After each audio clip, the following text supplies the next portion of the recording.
Hey, welcome back everybody. This is game 2 of Sparkyz versus KT. This is Leta versus Tempest, and Tempest setting up this base here. I kind of like that. It's aggressive. And it's interesting. It's funny on this map just because that's such a hard base to defend. If that is the base that if you're trying to set that up, it's very close to your main base, but just because of these ridges that Leta is exploiting right now, it's actually pretty hard to defend.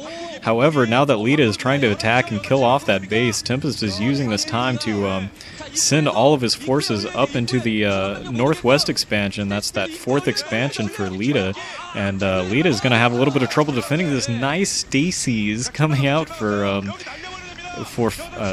Tempest. He first put a stasis on that single science vessel that was defending the area, then put a stasis on all of these tanks that are hanging out right on the bridge, so no reinforcements are going to be able to come in from the natural expansion or the main base, or, well, anywhere really. You know, the only way to get reinforcements in is to take them all the way around the side of his base, and that's just not going to be enough.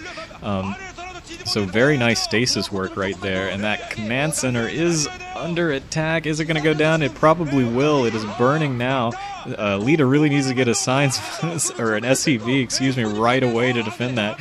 And Tempest actually really trying to get this down, sending an Arbiter to attack, and Leta's just not paying attention. That command center is going to burn down in midair. That is a huge blow by Tempest. Nice. You know, it's almost like he set that base up just so that it'll go down, just so that he could set up that attack. You know, really using that timing where all of Leta's forces were down in the southern position, down at that, I don't know, 6 o'clock base. You know, attacking all the way at the other end of the map in the northwest, and Leta, he's got to do this exactly right now. He's sending in for a counterattack, and they're just going to try to eliminate each other.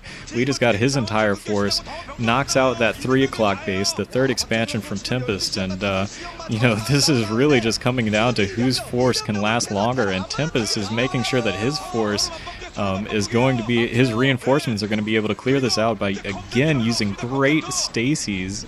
I don't know if that's the correct way to pronounce multiple stasises. You know what I'm saying. Anyways, but just that, you know, he had a ton of Arbiters just because he set up that Arbiter Tribunal so fast, and like now he's got, I don't know, 4 or 5 around in the field, and he's literally just putting a stasis on everything that Leta has. And while it didn't save that 3 o'clock base, it is going to be able to save that base in the southeast at the, I don't know, 4 or 5 o'clock position there.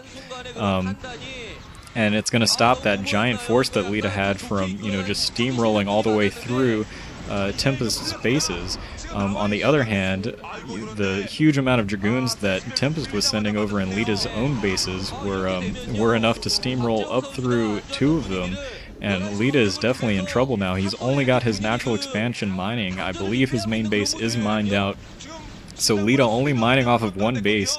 And Tempest has critically saved his natural expansion.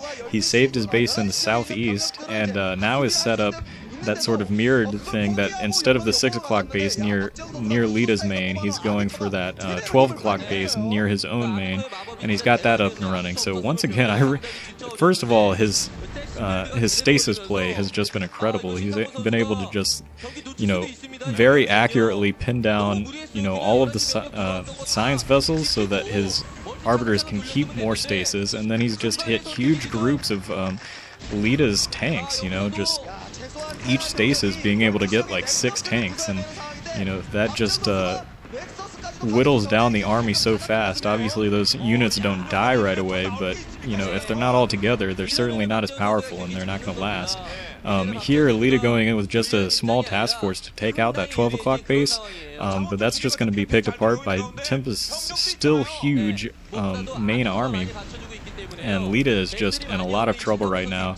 They're losing a dropship, so he is losing what is certainly a vulture or tank harassment that he needed to you know, do some economic damage with to keep himself in the game. And you know, I just don't think he has enough units, and obviously not enough economy to really do this. He's doing everything he can to try to stop another one of Tempest's bases, but even if he does, I don't think he has anything to stop this army that's in his newly rebuilt 3 o'clock base.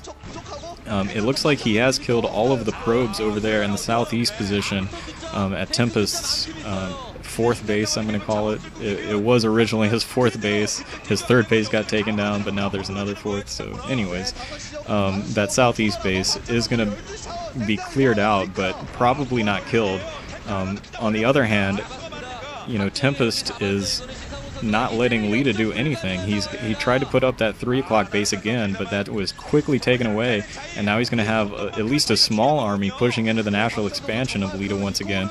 Although it looks like Leta is mined out at that natural expansion too, so he has no income right now. There is no economy for Leta, and Tempest just, you know, really running away with this. He's got enough arbiters that he's being able to, you know, just stasis single science vessels to protect his arbiter energy, and, you know, yeah, that's really it for for Leta. He's only got his 2 tanks. That's all he was able to build. He doesn't have enough for another command center, and he has to GG. So Leta losing to Tempest in Game 2 here against KT Rolster, and you know, just everything is going right for KT right now. They're playing people that haven't played yet this season and still getting wins, still getting quality wins from them. So great play, particularly with the stasises. Okay, I'm just going to call it arbiter play. Great arbiter play by Tempest, and you know, you really got to give him a lot of credit. Also, that one attack where he was, you know, I really think that base was just a front to get Leta to move his army down there. You know, got Leta's army out of position and then just attacked over the northwest. Very impressive play there by Tempest. So Sparkyz down 2-0 against KT, and yeah, we're gonna have to pin all of our hopes on Yarnk. The next game is Yarnk versus the Beast Flash. So we'll see if Yarnk is able to pull off that upset and keep Sparkyz in this match.